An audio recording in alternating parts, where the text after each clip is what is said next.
दिल्ली से सटे गाजियाबाद के हिंडन नदी किनारे एक साईं बाबा का मंदिर काफ़ी फेमस है। बात कर रहा हूं मैं 25 मार्च 2024 की सुबह के लगभग 10 बजे के आसपास की।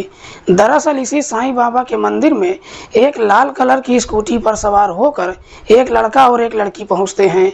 दोनों जब मंदिर के अंदर प्रवेश करते हैं, अंदर जितने भी श्रद्धालुजन होते हैं, जब उन सब की नज़र लड़की की तरफ जाती है, सब के सब उसे देखते ही रह जाते हैं, क्योंकि वो लड़की वाकई में बेहद ही खूबसूरत है। दोनों पूजा करने के लिए जाते हैं और लगभग 10 मिनट के बाद जैसे ही पूजा करके बाहर निकलते हैं, पूरा मंदिर परिसर गोलियों की आवाज़ से गूंज उठता है।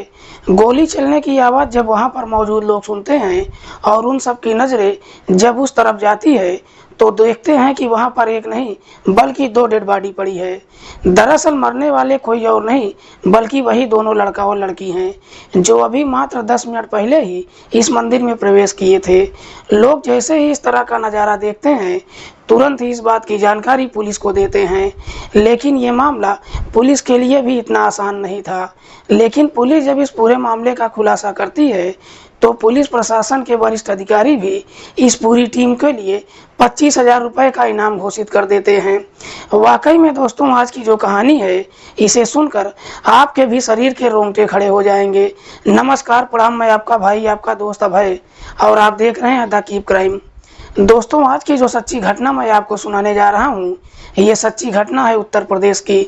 उत्तर प्रदेश का एक जिला पड़ता है गाजियाबाद, और इसी गाजियाबाद के हिंडन नदी किनारे साईं बाबा मंदिर में जब इस घटना को अंजाम दिया जाता है, पुलिस तुरंत ही घटना स्थल पर पहुंचती है और सबसे पहले दोनों की डेड बॉडी का मुआयना करती है। तो मालूम चलता है कि दोनों के शरीर पर एक नहीं बल्कि तीन तीन गोलियां मारी गई हैं। पुलिस जब घटनास्थल का मुआयना करती है, तो वहां पर पुलिस को 9mm की गोलियों के कुछ खोखे बरामद होते हैं। पुलिस जब इस पूरी वारदात के बारे में वहां मौजूद लोगों से पूछताछ करती है, तो कुछ लोग बताते हैं कि साहब, ये दोनों लड़के और लड़की लाल कलर की स्कूटी से इस मंदिर में आए थे। वो स्कूटी बाहर ही खड़ी है। लेकिन पुलिस जब उन दोनों की डेड बॉडी के बारे में वहां मौजूद लोगों से पूछताछ करती है, तो कोई भी व्यक्ति उनकी शिनाख्त भी नहीं कर पाता है। अब पुलिस इन दोनों के बारे में पता लगाने के लिए स्कूटी के नंबर से आरटीओ से संपर्क करती है। तो मालूम चलता है कि मरने वाली लड़की का नाम है प्रीति कुमारी। प्रीति, जिसकी उम्र है लगभग 32 साल के आसपास, जो इसी गाजियाबाद के विजय विहार की रहने वाली है। प्रीति के पिता का नाम है प्रमोद कुमार। पुलिस तुरंत ही इस बात की जानकारी प्रीति के पिता प्रमोद को देती है। इधर प्रमोद को जैसे ही मालूम चलता है, अपने पूरे परिवार के साथ घटनास्थल पर पहुंचता है और उस लड़के को भी पहचान लेता है। प्रमोद पुलिस वालों से कहता है कि साहब, इस लड़के का नाम सुरेंद्र चौहान है। सुरेंद्र, जिसकी उम्र है लगभग 26 साल के आसपास, जो प्रताप बिहार का रहने वाला है। सुरेंद्र के पिता का नाम है खुशहाल सिंह। प्रमोद जैसे ही सुरेंद्र की शिनाख्त कर लेता है, पुलिस तुरंत ही इस बात की जानकारी सुरेंद्र के पिता खुशहाल सिंह को देती है। घटनास्थल पर सुरेंद्र का पिता खुशहाल सिंह भी अपने पूरे परिवार के साथ पहुंचता है। पुलिस सबसे पहले दोनों की डेड बॉडी को अपने कब्जे में लेती है और उसे पोस्टमार्टम के लिए भेज देती है, और फिर प्रमोद की ही तहरीर पर धारा 302 के तहत अज्ञात अपराधियों के खिलाफ मुकदमा दर्ज करती है और इस मामले की छानबीन करना शुरू करती है। पुलिस सबसे पहले प्रमोद से पूछताछ करती है कि क्या तुमको किसी पर शक है कि तुम्हारे बेटे की हत्या कौन कर सकता है। प्रमोद पुलिस वालों से कहता है कि साहब, मुझे किसी पर शक नहीं है। पुलिस अब अपराधियों तक पहुंचने के लिए सबसे पहले मंदिर परिसर में जो सीसीटीवी कैमरा लगा हुआ था, जाकर उसको खंगालती है। तो मालूम चलता है कि मंदिर परिसर में 8 सीसी कैमरा तो लगा हुआ है, लेकिन सब के सब खराब है। पुलिस को भी समझ में नहीं आता है कि आखिरकार अपराधियों तक पहुंचा कैसे जाए। पुलिस जब इस बारे में सुरेंद्र के पिता खुशहाल सिंह से पूछताछ करती है, तो खुशहाल पुलिस वालों से कहता है कि साहब, मेरे ही पड़ोस में रहने वाली एक महिला है जिसका नाम कल्पना है। दरअसल मेरा बेटा इसी प्रताप बिहार में शीशे की एक दुकान कर रखा है। दुकान करने के लिए कल्पना से 2 लाख रुपए का कर्ज लिया था, लेकिन वो पैसा वापस नहीं कर पाया। लगभग 3 दिन पहले कल्पना मेरे घर पर आई थी अपना पैसा वापस मांगने के लिए। जब उसको पैसा वापस नहीं मिला तो मेरे बेटे को तरह तरह की धमकियां देकर गई थी।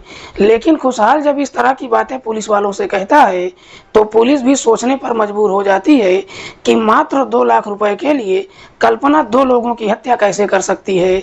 दरअसल जिस गोली से दोनों की हत्या किया गया था वो गोली भी 9mm की थी और वो गोली पुलिस डिपार्टमेंट में इस्तेमाल किया जाता है। पुलिस प्रमोद कुमार से पूछताछ करती है कि अपराधी जो कोई भी होगा जरूर उसका पुलिस विभाग से कोई ना कोई कनेक्शन होगा। पुलिस जब अपराधियों तक पहुंचने के लिए सुरेंद्र और प्रीति दोनों के मोबाइल नंबर का कॉल डिटेल निकालती है, लेकिन उस कॉल डिटेल में कोई भी ऐसा संदिग्ध नंबर नहीं मिलता है जिस पर पुलिस को शक जाए। पुलिस जब अपनी तमाम कोशिश कर लेती है, अपराधियों का जब कहीं कुछ पता नहीं चलता है, पुलिस फिर से प्रमोद को थाने बुलाती है और प्रमोद से कहती है कि जरा अपने दिमाग पर जोर डालो कि तुम्हारी बेटी की हत्या कौन कर सकता है। तब कहीं जाकर प्रमोद पुलिस वालों से कहता है कि साहब मैं दावे के साथ तो नहीं कह सकता हूँ, लेकिन मेरा एक दूर का रिश्तेदार है जिसका नाम है राकेश कुमार, जिसकी उम्र है लगभग 50 साल के आसपास, जो दिल्ली ट्रैफिक पुलिस में एसआई है। प्रमोद पुलिस वालों से कहता है कि साहब राकेश अक्सर मेरे घर पर आता जाता रहता था, लेकिन जब से मेरी बेटी की हत्या हुई है राकेश एक बार भी मेरे घर पर नहीं आया है। हालांकि इस बारे में मैंने उसको बताया भी है। प्रमोद जैसे ही राकेश का नाम लेती है पुलिस को न जाने क्यों राकेश के ऊपर ही शक चला जाता है। पुलिस सोचती है कि दोनों की हत्या जिस गोली से किया गया है वो गोली 9mm की है और इधर राकेश भी दिल्ली ट्रैफिक पुलिस में ही है। इसी शक के आधार पर पुलिस अब 28 मार्च 2024 को राकेश से पूछताछ करने के लिए उसके घर पर जाती है। लेकिन पुलिस जब राकेश के घर पर पहुंचती है तो मालूम चलता है कि राकेश अपना घर छोड़कर फरार हो गया है, जिससे पुलिस को भी पूरा भरोसा हो जाता है कि शायद राकेश दोनों की हत्या के बारे में जरूर कुछ ना कुछ जानता होगा। इसीलिए पुलिस अब राकेश के बारे में पता लगाने के लिए अपने खबरियों को भी काम पर लगा देती है। जैसे ही 2 दिन का समय गुजर जाता है 30 मार्च 2024 को एक खबरी थाने पहुंचता है और राकेश का लोकेशन पुलिस को बता देता है। पुलिस को जैसे ही राकेश का लोकेशन मिल जाता है पुलिस 30 मार्च 2024 को उस लोकेशन पर जाती है और वहां से राकेश को अपनी हिरासत में लेकर थाने पहुंच जाती है और फिर राकेश से प्रीति और सुरेंद्र की हत्या के बारे में सख्ती से पूछताछ करती है। पुलिस जैसे ही अपनी शक्ति दिखाना शुरू करती है आखिरकार राकेश अपनी सच्चाई कबूल कर लेता है। लेकिन राकेश जब इस हत्या की पूरी कहानी बताता है तो वाकई में इसे सुनने के बाद खुद प्रीति के पिता प्रमोद कुमार को भी अपने कानों पर भरोसा नहीं होता है। प्रमोद के परिवार में उसकी पत्नी के अलावा 3 बेटियां हैं, जिसमें बड़ी बेटी सीमा, दूसरी बेटी प्रीति और सबसे छोटी बेटी रेखा है। प्रमोद सीमा की शादी भी कर चुका है। प्रीति जो एक प्राइवेट कंपनी में नौकरी करती है, लेकिन प्रमोद जब अपनी बड़ी बेटी सीमा की शादी करता है उसके ठीक 2 साल के बाद अपनी दूसरी बेटी प्रीति की भी शादी करने के लिए कई जगहों पर रिश्तों की तलाश करना शुरू कर देता है। लेकिन जहां भी रिश्ते की बात करता है प्रीति शादी से इनकार कर देती है। इधर प्रीति की बहन की जब शादी हो जाती है उसके बाद प्रीति अक्सर अपनी बड़ी बहन के घर आना जाना शुरू कर देती है। बार बार जब अपनी बहन के घर पर जाती है तो वहीं पर एक दिन प्रीति की मुलाकात राकेश कुमार से होती है। दरअसल ये राकेश कुमार कोई और नहीं बल्कि प्रीति के ही जीजा का सगा बहनोई है। राकेश जो पहले से शादीशुदा ही नहीं है बल्कि उसके बच्चे भी हैं। राकेश जो उत्तर प्रदेश के पिलखुआ का रहने वाला है, उसका पूरा परिवार अपने पैतृक गांव में रहता है, जबकि राकेश दिल्ली में रहकर अपनी नौकरी करता है। राकेश और प्रीति की जब पहली बार मुलाकात होती है और राकेश जब पहली बार प्रीति की खूबसूरती देखता है पहली नज़र में ही उसको अपना दिल दे बैठता है। उसके बाद राकेश प्रीति का नंबर ले लेता है और फिर दोनों फोन के जरिए एक दूसरे से बातचीत करना शुरू कर देते हैं। आखिरकार प्रीति और राकेश के बीच में प्रेम प्रसंग शुरू हो जाता है। दरअसल राकेश की उम्र प्रीति से दोगुनी होती है, लेकिन बावजूद इसके प्रीति राकेश को पसंद कर लेती है, क्योंकि राकेश जब भी प्रीति से मिलने के लिए जाता है उसकी तमाम ख्वाहिशों को तो पूरा करता ही है, साथ ही साथ उसके घर परिवार वालों को भी पैसे देकर कई बार मदद भी करता है। उसके परिवार वालों को इतना काफ़ी पैसा कर्ज में दे देता है कि प्रीति का पिता चाहकर भी वो पैसा वापस नहीं कर पाता है। इस वजह से राकेश अब प्रीति के घर पर भी आना जाना शुरू कर देता है। राकेश जब भी प्रीति के घर पर जाता है उसको अपने साथ लेकर बाहर भी जाता है और फिर बाहर ही दोनों अपनी हसरतों को भी पूरी कर लेते हैं। ये सिलसिला लगभग 5 सालों तक चलता है। तभी 5 सालों के बाद प्रीति के जीवन में सुरेंद्र कुमार प्रवेश कर जाता है। सुरेंद्र के पिता खुशहाल सिंह जो उत्तर प्रदेश के रहने वाले हैं। खुशहाल सिंह के भी टोटल 4 बच्चे हैं, जिनमें 2 बेटा और 2 बेटी। लगभग 2 साल पहले सुरेंद्र दिल्ली के इसी प्रताप विहार में आता है और फिर यहीं पर शीशे की एक दुकान कर लेता है। दुकान जब चल पड़ती है उसके बाद सुरेंद्र अपने माता पिता को भी अपने पास ही बुला लेता है। इधर सुरेंद्र और प्रीति के बीच में जब प्रेम प्रसंग शुरू होता है दोनों शादी करने का फैसला कर लेते हैं। हालांकि सुरेंद्र प्रीति से उम्र में लगभग 6 साल छोटा होता है, लेकिन बावजूद इसके प्रीति सुरेंद्र से शादी करने के लिए तैयार हो जाती है, क्योंकि प्रीति के पास भी अपनी एक मजबूरी होती है। दरअसल प्रीति कैसे भी करके सुरेंद्र से अपना पीछा छुड़ाना चाहती है। इधर प्रीति और सुरेंद्र के बीच में जैसे ही प्रेम प्रसंग शुरू हो जाता है दोनों जब शादी करने का फैसला कर लेते हैं उसके बाद प्रीति राकेश कुमार का फ़ोन उठाना ही बंद कर देती है। लेकिन राकेश जब बार बार प्रीति के नंबर पर फ़ोन करना शुरू कर देता है प्रीति अपना नंबर ही बदल देती है।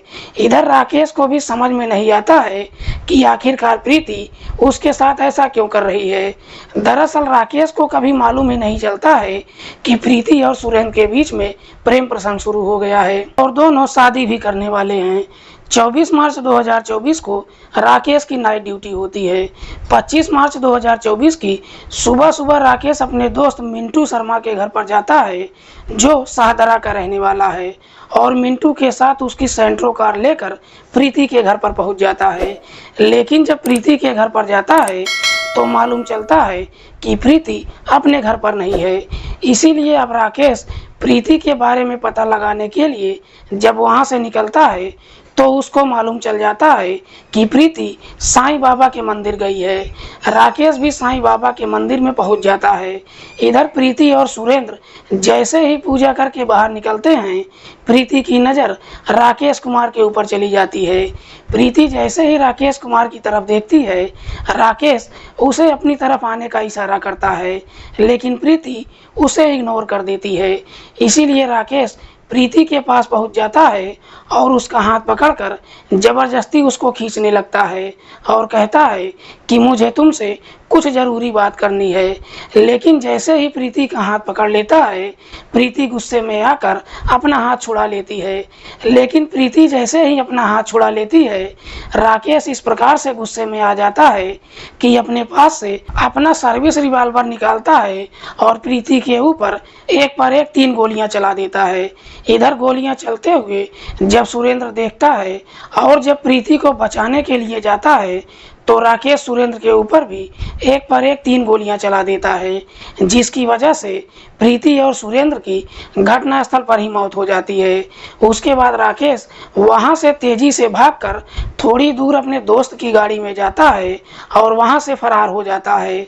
उसके बाद राकेश पुलिस से बचने के लिए लगभग 5 दिनों तक अपने रिश्तेदारों के यहाँ छुप कर रहता है। लेकिन जैसे ही 5 दिन का समय गुजर जाता है आखिरकार खबरी उसका लोकेशन पुलिस को बता देता है। वाकई में राकेश जब ये पूरी कहानी पुलिस वालों को बताता है पुलिस राकेश की निशानदेही पर उसके दोस्त मिंटू को भी अपनी हिरासत में लेकर आती है। फिलहाल पुलिस ने इन दोनों आरोपियों को अपनी हिरासत में लेकर इन दोनों के ऊपर गंभीर धाराओं में मुकदमा मुकदमा दर्ज करके जेल भेज दिया है।